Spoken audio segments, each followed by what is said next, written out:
Hello everyone! Ayan, magluluto tayo ng beef bulgogi. Ayan, aking kailangan mushroom, onion, and carrots, and beef. Ayan, maglagay tayo ng black pepper. And then, sesame seeds.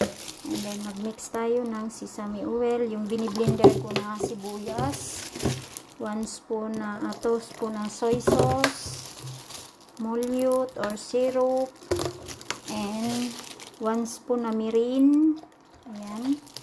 And misil. Ayan, misil.